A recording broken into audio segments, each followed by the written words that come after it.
What is going on, everybody? Welcome back to the show. Today we have a lot to talk about. Like, a lot to talk about. The first thing that we have, the one and only YouTube Rewind. So, every single year, YouTube does something about this time in December to kind of reminisce on this past year's events that happened. And it could be good events, bad events, no, whatever it is, that's what they do now. When YouTube does this, they don't really go the fan-based route. They usually go the corporate route. So it's a bunch of people in the corporate office that kind of just sit there and do their own thing. Now, what does that mean? That means that there's a clear divide between the fans and the actual corporate itself. So the fans, what happens is they watch things on YouTube that are extremely trendy, but the corporate office of YouTube completely disregards everything that the fans like about YouTube. And what they do is they only put the things that they love. So, for example, YouTube does a great thing. They use their algorithm to kind of force creators onto us, the viewers, that we really don't like. And then what they do is they put those creators that they forced on us that we don't like into YouTube Rewind. So it causes a bunch of YouTubers to kind of have a detachment with YouTube Rewind because of the whole corporate versus fan base diversion. By the way, Diet Pepsi break. Let me tell you something, guys. I try to give up the Diet Pepsi, but I can't. But what did YouTube do wrong this time with YouTube Rewind? Well, they didn't try. They just didn't try. See, here's the thing. All we ask of you as fans is to try. To put things that are trending within the YouTube community that we all know is trending within the YouTube videos. They did not put the KSI versus Logan Paul fight. How can you not put that fight in there? Please tell me, because I'm very concerned with where your head is at if you don't put the Logan Paul and KSI fight. You don't have to be fans of Logan Paul and KSI, but what you're doing is you're reminiscing on the past events of 2019 that happened on YouTube. And the Logan Paul and KSI fight was the biggest event this year. I mean, they sold out the Staples Arena. They had one of the biggest sales on DAZN, which is a boxing streaming service that had higher sales than Andy Ruiz and Anthony Joshua. How do you not put that fight in there? That is a huge fight that they left out. Now, on top of all of that, YouTube Rewind also did the format this year very kind of quick and tacky. Their format was just a countdown of the 5 best things that happened this year. And the best one being PewDiePie reaching 100 million subscribers and having 4 billion views. Now, that is amazing because PewDiePie deserves all the recognition that he gets having over 100 million subscribers on YouTube. I can only imagine the fame that comes with that. Now, with that being said,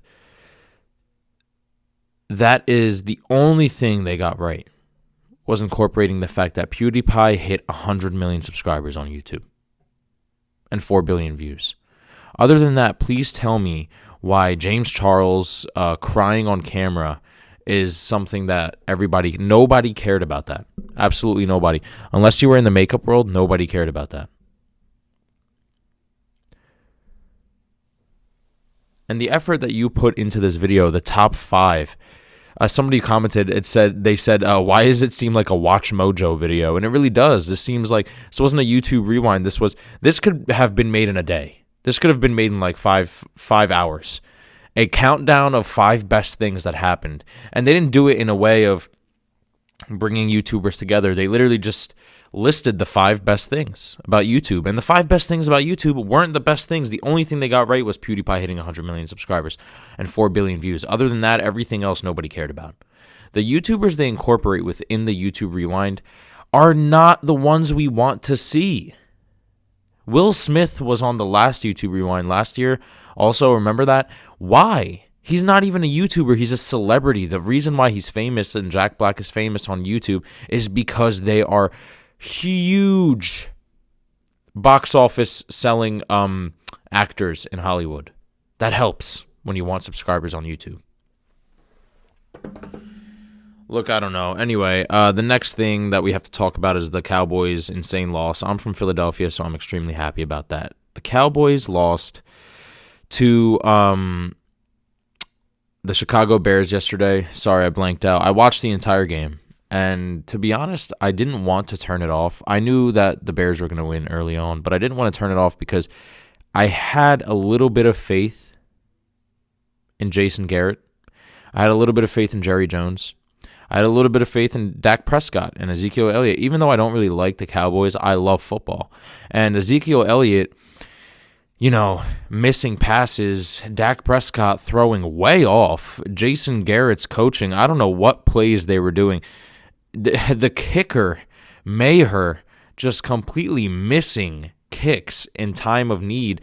If this man made the 3-point kick early on, it would have been a 1-point game. One touchdown game or whatever the hell it is. And they would have been able to not necessarily make it, but they would have been able to come back a little faster, sooner. But, man, the kicker missing that kick just, lessened their momentum. It was a horrible, show on their part. But it was a one-possession game, honestly, which was actually crazy because the Bears outperformed the Cowboys by a lot, and I thought that the Cowboys were going to get blown out, but they didn't. They did not get blown out, which is crazy. 6-7, still first in the division. That's what we get for having one. Actually, not one of. We do have the worst division in the NFL. The Eagles, Giants, Cowboys, and Redskins. We just suck. Every single team sucks, and to be 6-7 and to be first in the division, that just goes to show how horrible we are. Now, I'm from Philadelphia, yes, and I root for the Eagles. However, that doesn't mean I'm going to sit here and say we're amazing because the performance we gave, on Sunday was also horrible. So we'll see what happens after tomorrow.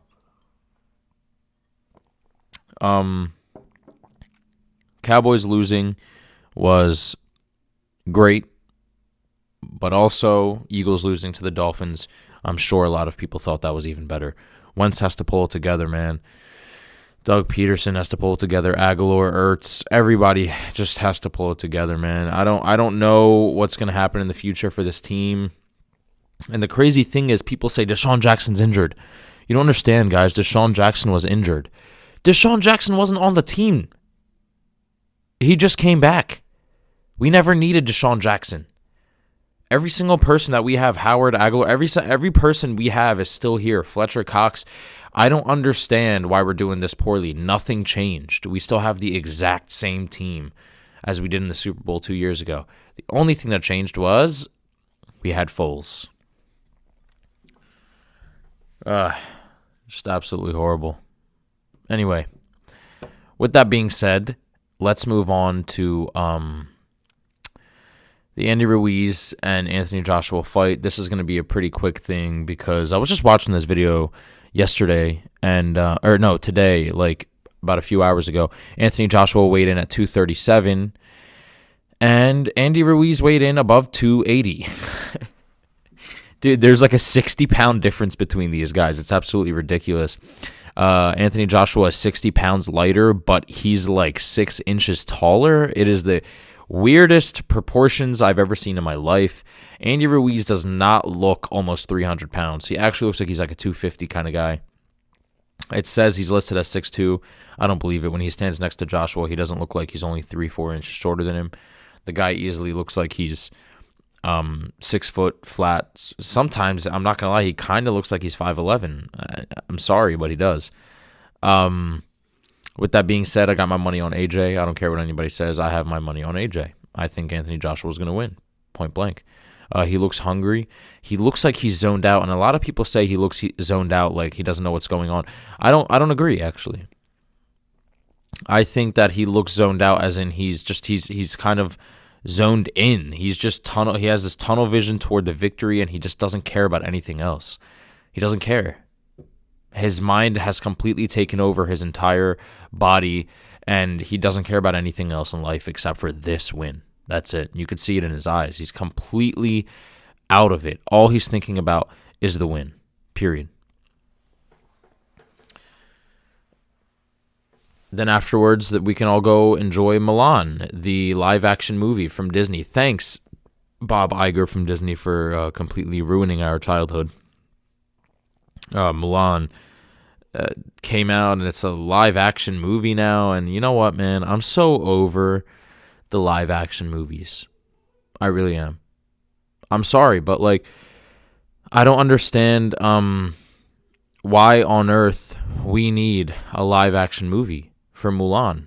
Who asked for that? Who asked for a live-action Aladdin? Who asked for a live-action Lion King? I've never sat there watching Lion King and said, you know what? If this was just real lions, then I would really be satisfied. If Mulan was just a real woman and not a cartoon, I would definitely be way more satisfied than this bull that I'm watching right now. Nobody has said that, Bob Iger. Don't understand why you're doing this. And the thing is, people say like, oh, Disney's doing this because they really want to make a lot of money. Duh. Don't you understand Disney? They can only make so many of these. They've already gone through everything. I mean, let's go through the list. Beauty and the Beast, Aladdin, Lion King, Mulan. I'm, of course, missing like 3 or 4 more live-action movies, but, you know, they've made so many live-action movies at this point. They have like, what, 6 more? Like 5 more? And then what? You guys are knocking out like 4 a year. What's going to happen when you're done the rest of the 5? What are you going to do? Oh, that's right. Nothing. You're going to run out of ideas. Every single one of these movies breaks the box office. Every single one of them. So it's no doubt that they're doing this because they make more money. They make billions. You know? If they make all the Disney movies live action, everyone's going to watch it. And if every single one makes $1 billion, you got like $20 billion right there for Disney. Do you understand how insane that is? It's crazy. As if Disney doesn't already have enough things for them to go off of. Anyway, well, that wraps up the show today, guys. Thank you for watching. We talked about the good old YouTube Rewind and how they messed that up again. Tell me what you guys think that I should do on my next episode. And I really love this episode, actually. I kind of liked it. I'm not going to lie. The more I sit in front of the camera, the more I sit in front of this microphone for you audio listeners, the better I feel. I'm not going to lie. I mean, I have 121 subscribers now, so make sure to like, comment, share, and subscribe with your family. Seriously, guys, share this. I'm not kidding. And I'll see you guys next time. This is getting more comfortable. The first time I started, if you go back to my first video, I was actually wearing this exact sweatshirt. I'll never forget. I was scared. I was absolutely terrified. I didn't even know what I was doing. I was standing there behind the camera, and I remember videotaping the same video like 9 times, and I was just like, I can't do this. Like, this is absolutely nerve-wracking. Anyway. Yeah, like, comment, share, and subscribe, and hit that bell. And I'll see you guys next time. Peace out. Die Pepsi, boys.